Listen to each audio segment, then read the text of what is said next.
Bonjour à toi, j'espère que tu vas bien. Aujourd'hui, je vais parler de style de performance. Quel est ton style de performance à toi en match ou en compétition? Dans ma définition à moi, dans mon livre à moi, il y a deux styles de performance, la performance flow puis la performance PPP. Qu'est-ce que c'est la performance PPP? PPP, ça veut dire précis, prudent, perfectionniste. Donc, à certains moments, on va travailler, on va être précis, on va être prudent et on va être perfectionniste. Je donne un exemple. Par exemple, si je suis en CrossFit et en CrossFit, je dois faire des squats, à certains moments, on veut soulever des charges qui sont très lourdes dans les squats. Si on a, par exemple, une barre sur nos épaules, mais il y a des moments où il faut être prudent, c'est-à-dire qu'il faut apprendre correctement la technique du squat parce que si je soulève des charges qui sont trop lourdes et que je n'ai pas la bonne technique, je pourrais me blesser. Donc, à certains moments, je dois porter attention à ma technique pour être capable d'analyser ce qui se passe, de bien positionner mon corps, puis de soulever des charges de plus en plus lourdes.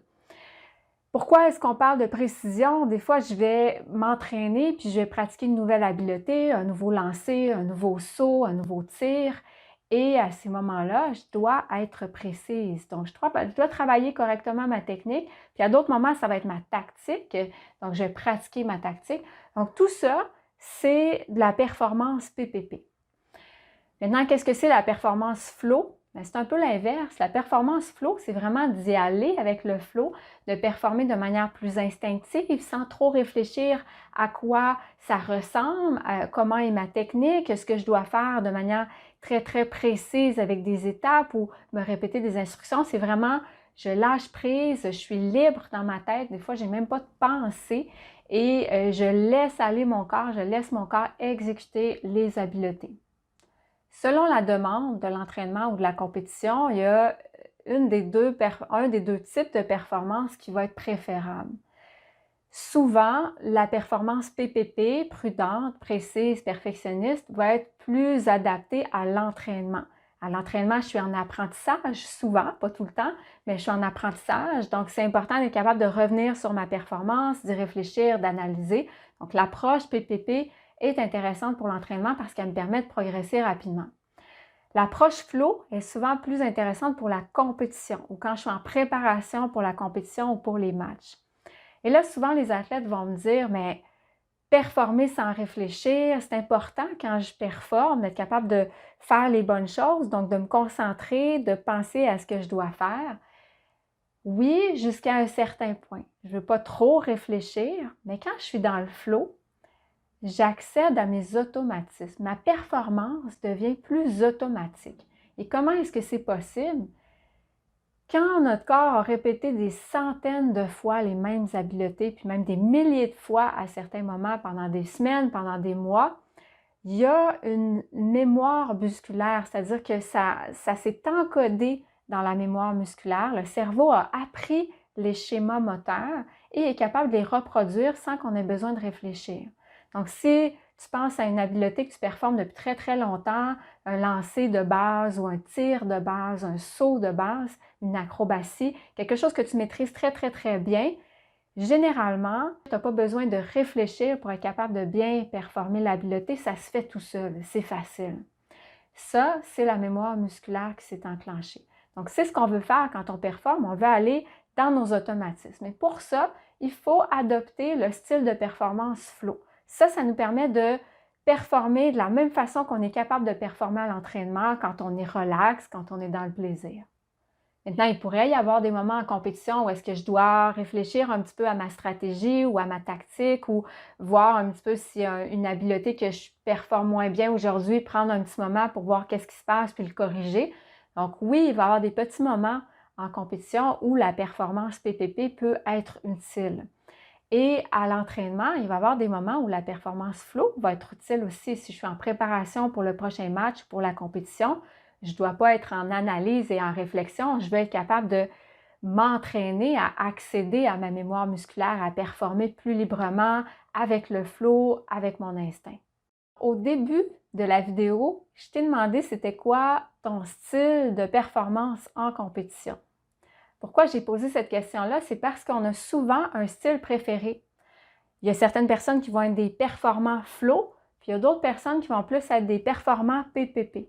Quand on est un performant PPP, souvent on aime l'entraînement parce qu'on aime progresser, on aime réfléchir, trouver ce qui se passe, trouver des solutions, s'améliorer, perfectionner nos habiletés, exécuter des habiletés de plus en plus avancées, c'est quelque chose qu'on aime beaucoup. Mais quand on est performant PPP, souvent ce qui va arriver, c'est qu'on va amener notre style de performance en compétition aussi, puis on va rester PPP. Mais quand on utilise le style de performance PPP en compétition ou en match, on va avoir tendance à réfléchir plus, à regarder les détails, à devenir un peu plus perfectionniste. Et ça nous empêche d'accéder à notre mémoire musculaire. Ça fait qu'on va performer un peu moins librement, un peu moins détendu. Les athlètes qui sont plus des performants flow, en compétition, puis quand il y a des simulations de match, des simulations de compétition, on aime ça beaucoup parce que là, on peut vraiment s'exprimer librement, on peut jouer sans réfléchir, on a du plaisir, on va avec le flow, on va avec notre instinct. Quand on arrive à l'entraînement, quand on fait des simulations de match ou de compétition, on aime ça, mais quand c'est le temps de travailler les détails, le perfectionnement, des fois c'est un petit peu plus peut-être un peu moins confortable, c'est peut-être quelque chose qu'on apprécie moins dans l'entraînement.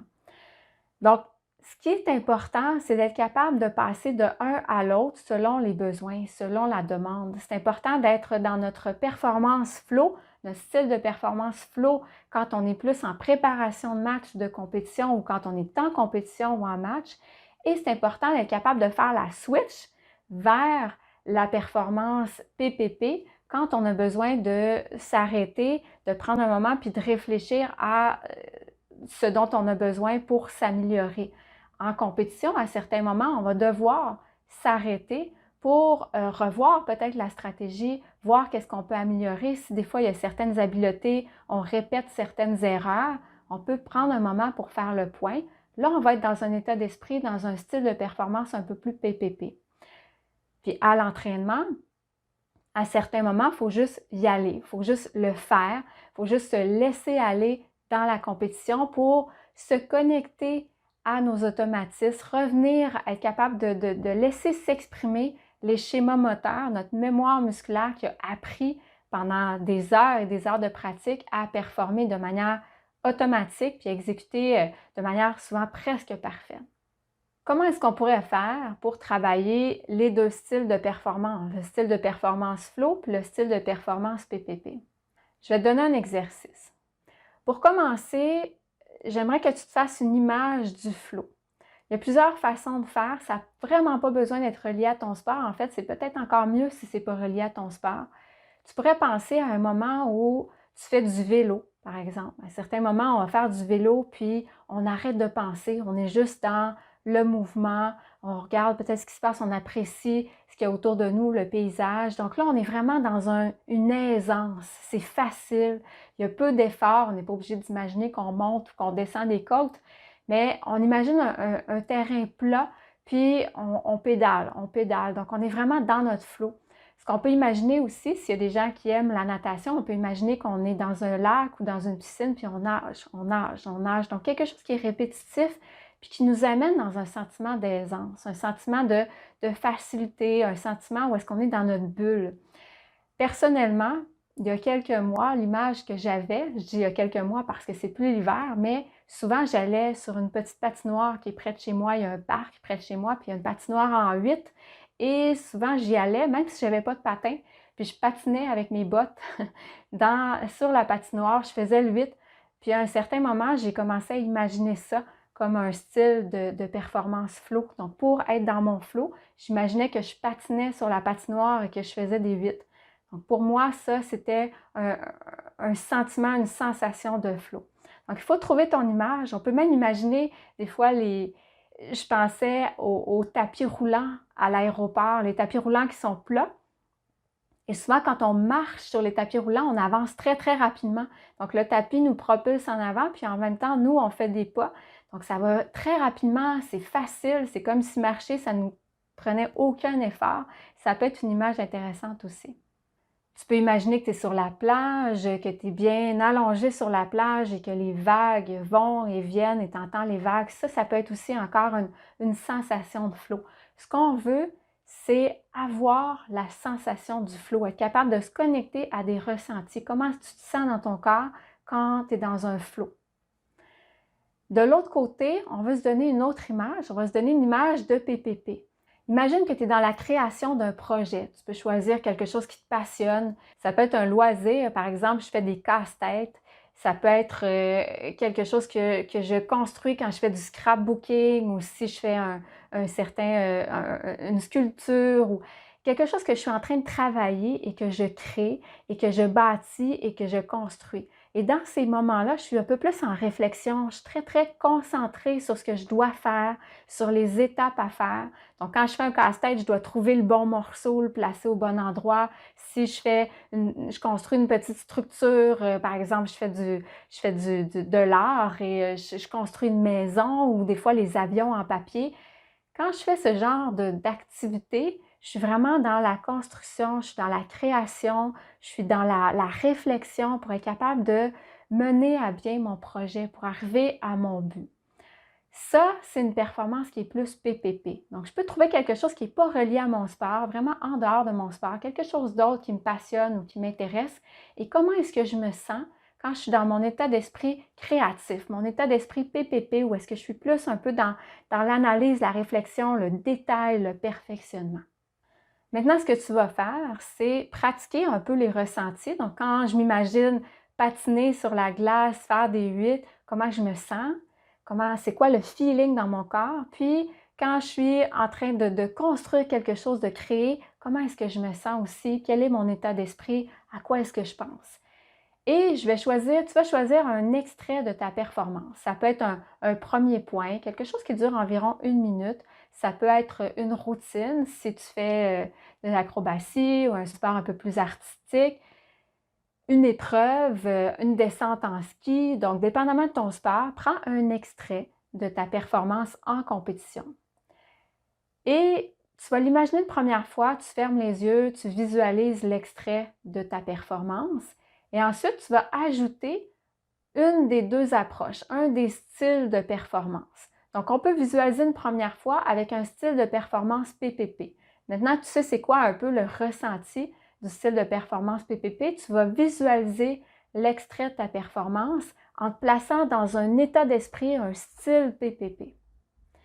Et une fois que tu l'as visualisé en style de performance PPP, tu vas refaire ta visualisation et tu vas visualiser ton extrait de performance en style flow.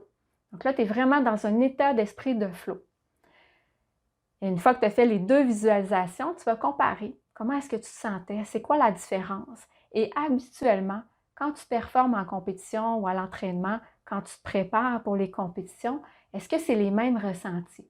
Est-ce qu'il y a quelque chose qui est différent? Quand tu es dans le flow, est-ce que tu as eu une sensation qui était différente de ce que tu fais quand tu es en compétition? Et est-ce que c'était agréable? Si la sensation différente quand tu as ressenti le flow, que tu t'es imaginé les mêmes sensations que quand tu es sur le bord de la plage et que les vagues viennent vers toi, est-ce que c'était agréable et est-ce que tu te sentais performant ou performante? Et si oui, est-ce qu'il y aurait des sensations, est-ce qu'il y aurait des ressentis que tu pourrais amener dans ta performance en compétition? Alors, je t'invite à pratiquer, à explorer ça, de vraiment aller chercher les deux styles de performance puis être capable de t'adapter selon les besoins de ton entraînement ou de ta compétition. J'espère que mes conseils te sont utiles. Si oui, je t'invite à aimer la vidéo, partage la vidéo, mais écris-moi un commentaire si tu as des questions. N'hésite pas à me poser tes questions dans les commentaires. Et sur ce, je te souhaite un bon entraînement, un bon coaching si tu es entraîneur et à très bientôt.